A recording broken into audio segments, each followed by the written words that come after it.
we're able to provide more nurses for more patients and more hospitals to really help with the nursing shortage, because right now there's just not enough nurses to take care of all the patients. Welcome to the Business of Healthcare podcast from the Center for Healthcare Leadership and Management. The center is based at the Naveen Jindal School of Management at the University of Texas at Dallas. The show, like the center, brings together business leaders and other forward thinkers to discuss how best to meet the challenges of a rapidly changing, increasingly complex healthcare industry. I'm your host, Dr. Bob Kaiser, Director of the Master's Program in Healthcare Leadership and Management for Professionals. Today, our guests join us from Boston. We have the co-founders of ConnectRN, Idriz, Limaj, and Mike Wood. ConnectRN is a software company using mobile technology to reinvent the way leading healthcare institutions communicate with credentialed, available nurses. Idriz and Mike, welcome to the podcast.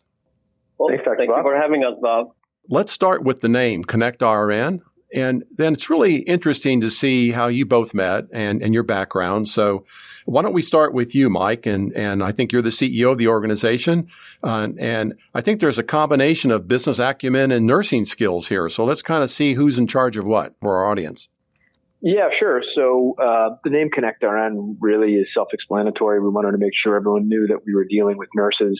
I've known Idriz for 20 years now, and we really based the company off of his experience coming to the United States and sort of acclimating himself to the United States, going to school, becoming a nurse, and sort of some of the challenges he had with that, as well as some of the challenges he had as an administrator on the facility side, trying to find the right nurses for the right shifts at the right times. And we've known each other for a really long time, just as friends. And my background is more on the sales and marketing and operations side. I worked for a tech company for a little while before transitioning into the healthcare world, mainly working on the medical device side. So I had been around hospitals and in hospital systems for over a decade and became friendly with a lot of nurses, and they all complained about the same thing: the rigidity of the schedule, the need for flexibility, and the idea of becoming more flexible in their workflow is something that they were all looking for. And when Idriz and I got together and started talking about this, we realized that the new technology that was being developed on the mobile side and with some of the gig economy platforms, we had a real opportunity to help connect nurses with open shifts and new facilities. And we felt it was something that needed to get built. And so we built it. So Idriz, you have the nursing background, which I think is obviously very important in this business. But help our audience understand the different types of nurses, the spectrum of nursing out there. Because I don't think everybody's familiar with the RNs, LPNs, CNAs, GNAs. And what area do you specialize in your business? So, Bob, I've had the pleasure to work in many areas of nursing. As Mike indicated, I came to this country from Macedonia, where I earned one of my nursing degrees. But when I came to U.S., I had to start as a certified nursing assistant. And after that, I was told that my education in Macedonia was equal to a licensed practical nurse, which is a associate level of a nursing degree. And then later, I went to college where I got my bachelor's for 4 years and became a registered nurse. My specialty as a nurse, a registered nurse, was with ventilator patients in a pulmonary unit. And having done all the different roles from a CNA, LPN, RN, and then later as a charge nurse and nurse manager, director of nursing, chief nurse, and one of my latest jobs was before ConnectRN, a chief operating officer for a large post-acute division.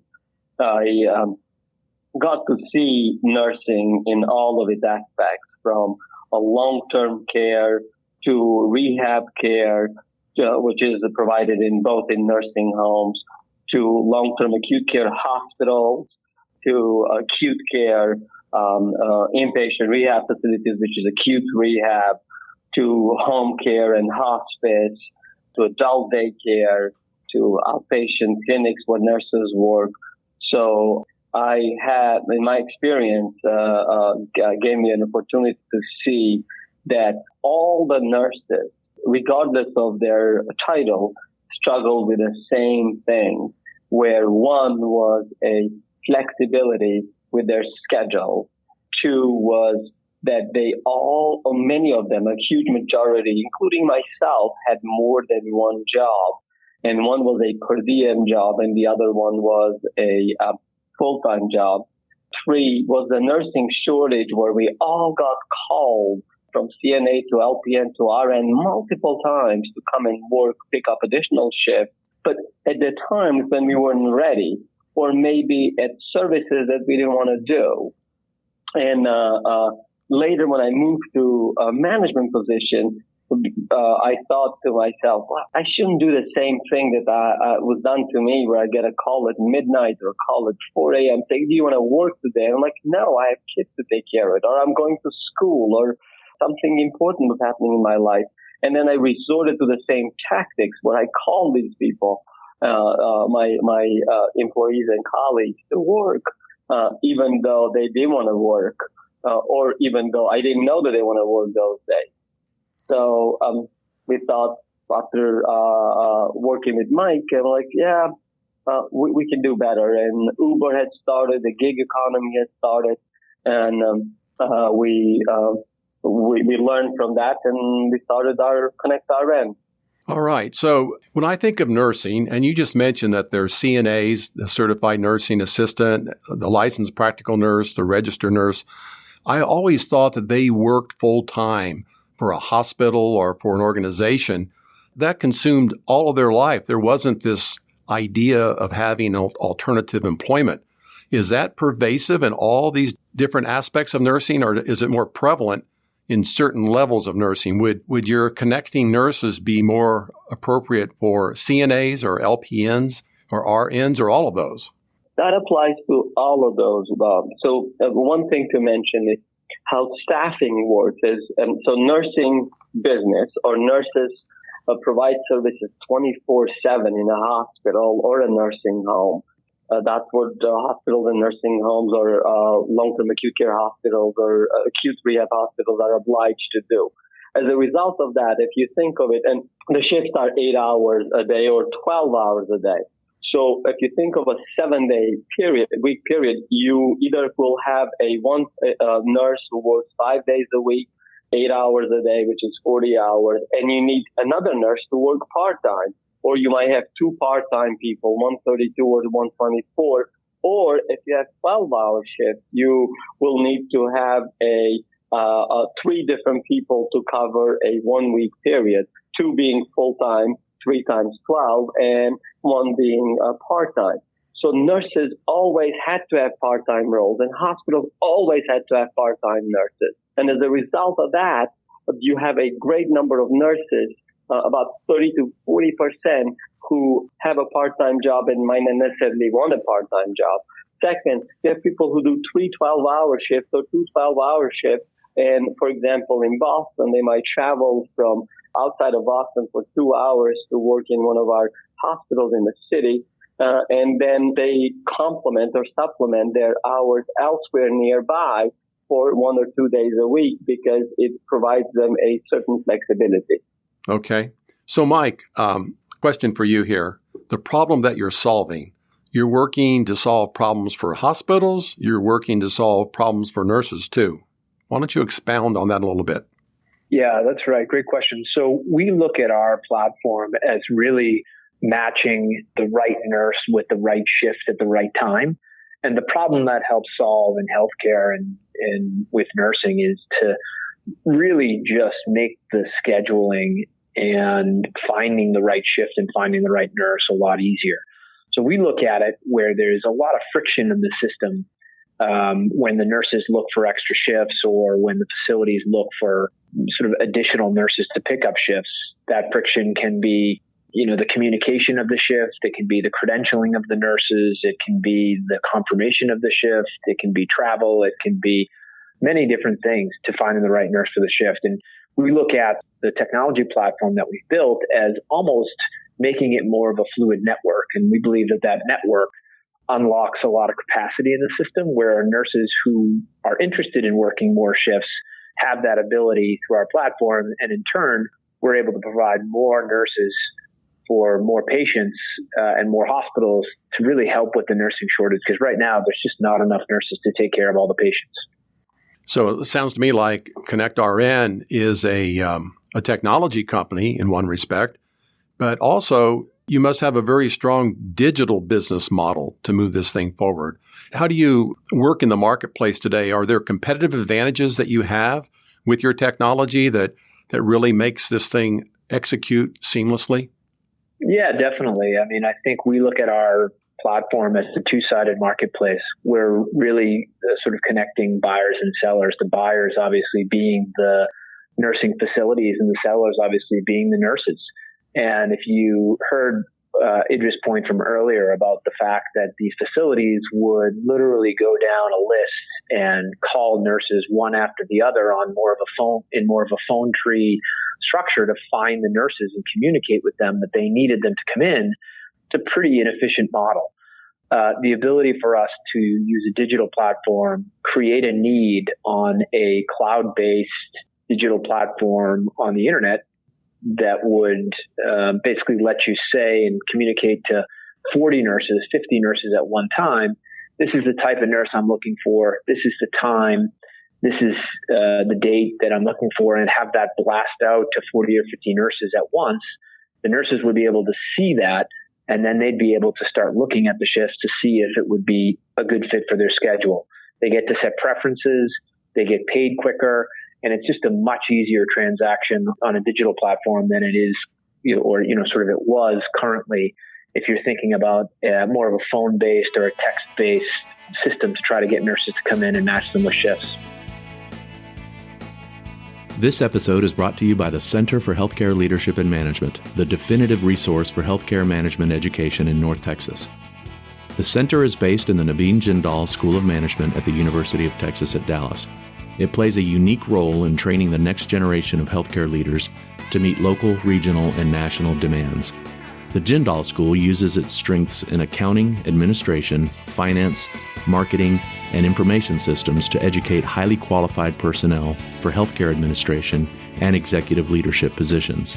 The center is home to 7 healthcare leadership and management programs, including undergraduate and graduate programs, as well as executive programs for physicians and working professionals. For more information, visit us online at jindal.utdallas.edu/healthcare. So I imagine the customer experience, it's all about the customer experience here. I know today, if you want to buy an automobile, they have all kinds of different cool ways that you can go shop and find and select and search and find the right match. And I can see that same thing in connecting these nurses together, the customer experience. Tell us what it's like. If I'm a nurse, how would I find out about ConnectRN, and how would I go about engaging with you? Yeah, so when we first enter a market, and we're in 11 markets now, when we first enter a market, we do social campaigns. We're on your traditional social media platforms. We are on some job boards. But as everybody who's sort of worked with nurses before, the best way to find nurses is word of mouth. So once we get into a market and once we have a couple hundred nurses on our platform, we do a really good job with branding, and all of our nurses get ConnectRN scrubs. We have a loyalty program, a rewards program. So the more engaged the nurses are with the brand and with working on our platform, the more it just sort of grows organically. And, also once the nurses are on the platform, we do a pretty good job keeping them, and they seem to pick up more and more shifts over and over again because they like coming back to the platform. And, it gives them the ability to make extra money and find the right shifts that would fit into their life. Wow. So you actually have a rewards program for the nurses. That's pretty creative.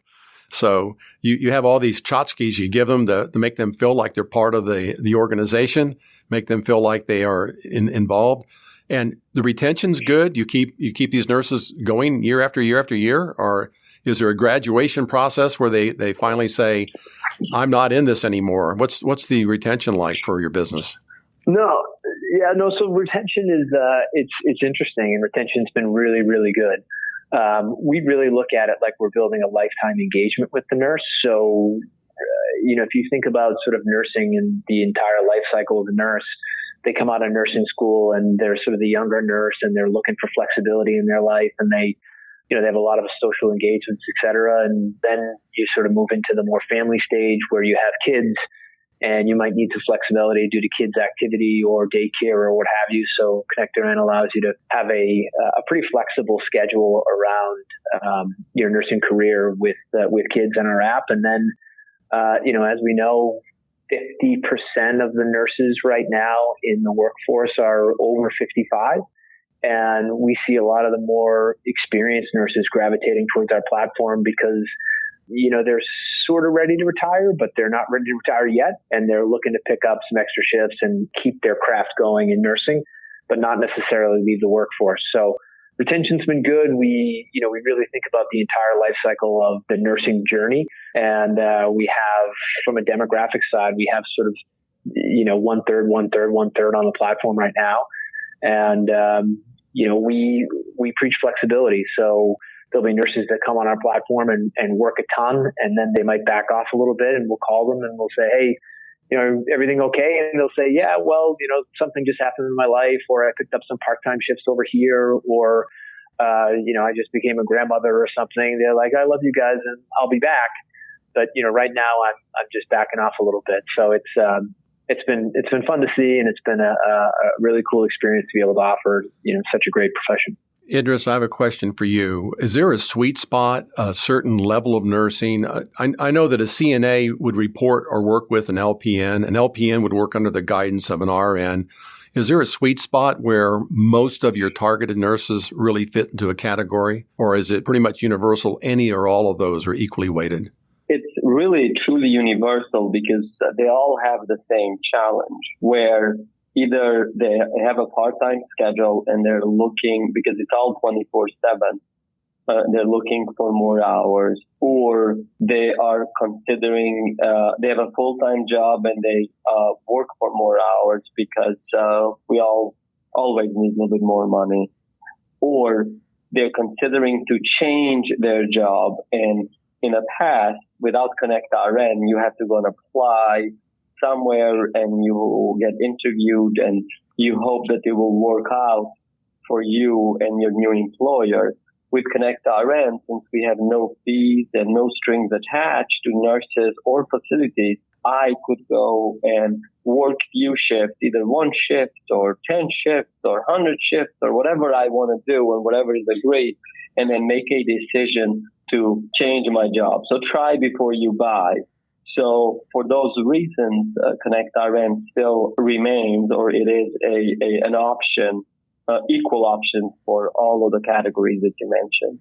Okay. So when it comes down to paying a fee, the nurses, they don't have to pay anything at all. The people that hire the nurses, they would pay a fee, I assume, to bring the talent in. What happens with the nurses as they progress here? Is there a profile that they have to go through to improve their status with ConnectRN? Do you do an extensive interview profile so that you match their talent? Because I'm sure a nurse isn't a nurse. There's different skills and experience. Is there an in-depth profiling process that you take your applicants through? There is, Bob. And, I think that's really the interesting part. If you think about when we look at a nurse, there's hundreds and hundreds of data points that you can pull out of sort of a profile on a nurse, what they like, how many experience they have, where they've worked before.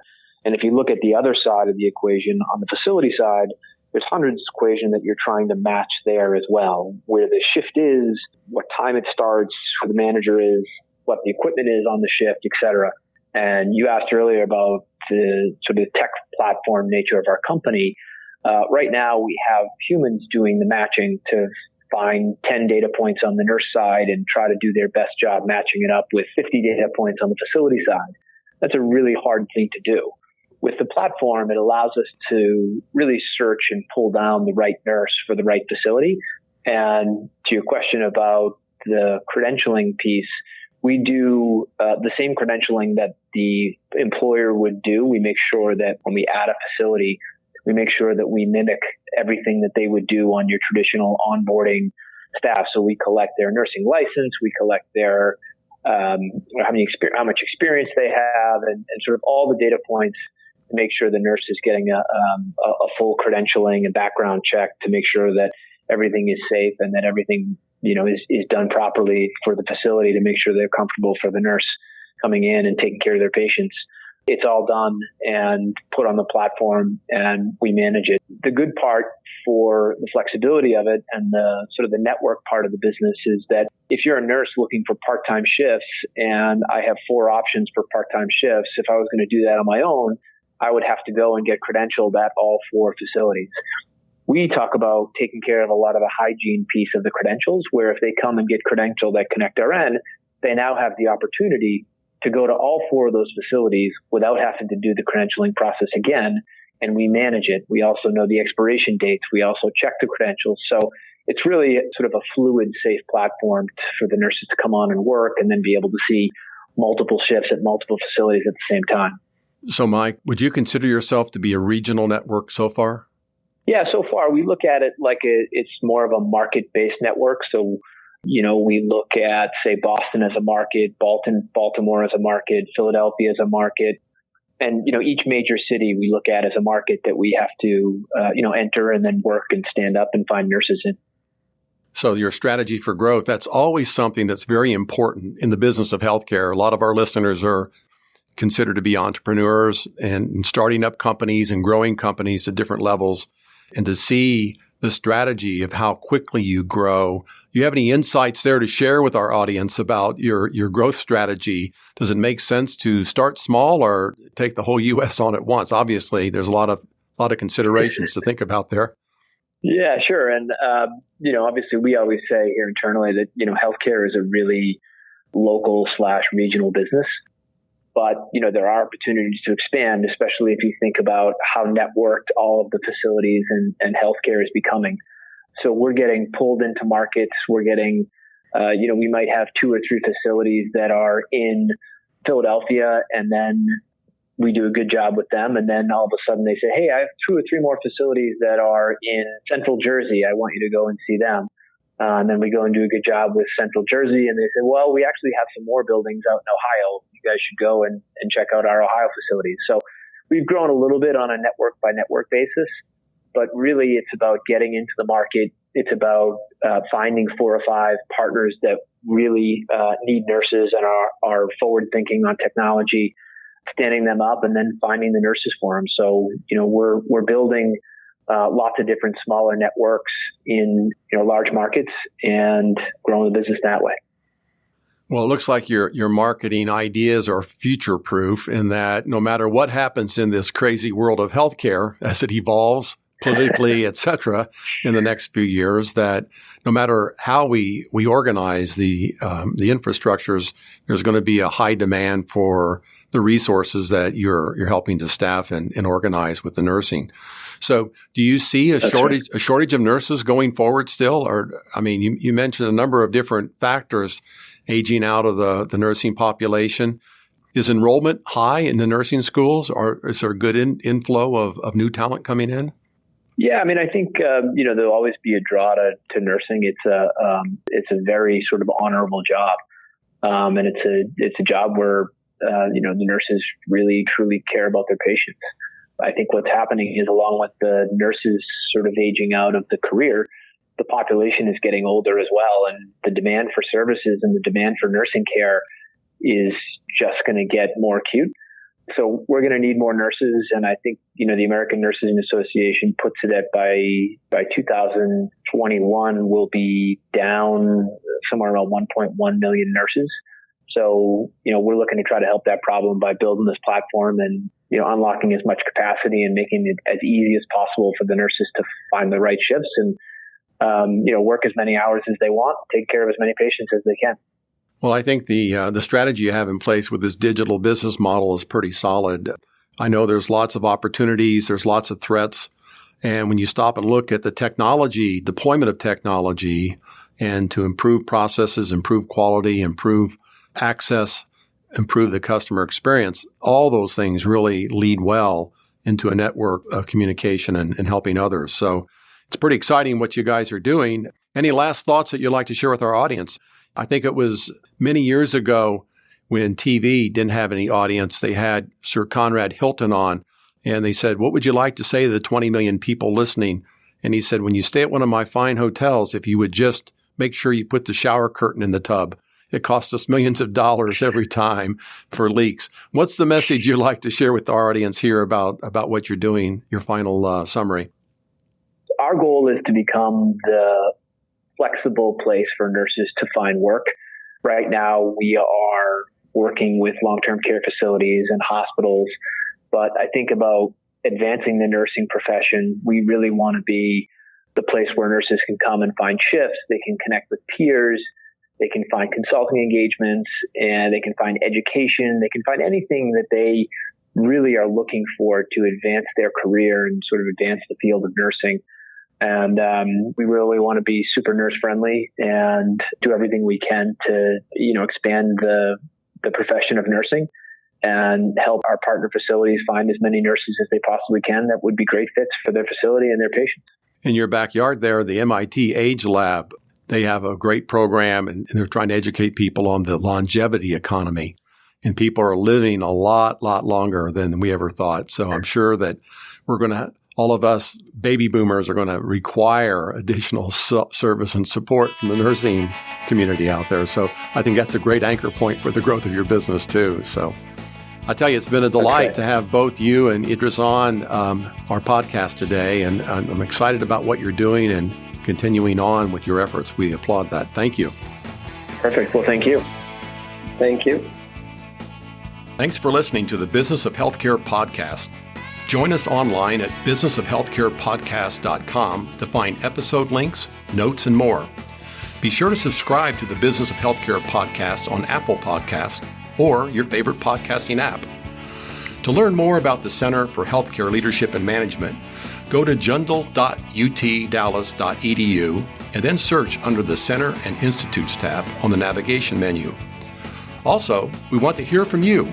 If you'd like to provide feedback, make suggestions for future guests or show topics, or just want to get in touch with us, email us at healthcarebizpodcast@utdallas.edu. Biz is spelled B-I-Z. And let us know how we're doing. I'm your host, Dr. Bob Kaiser, with the Center for Healthcare Leadership and Management, where we're leading change by changing how we lead.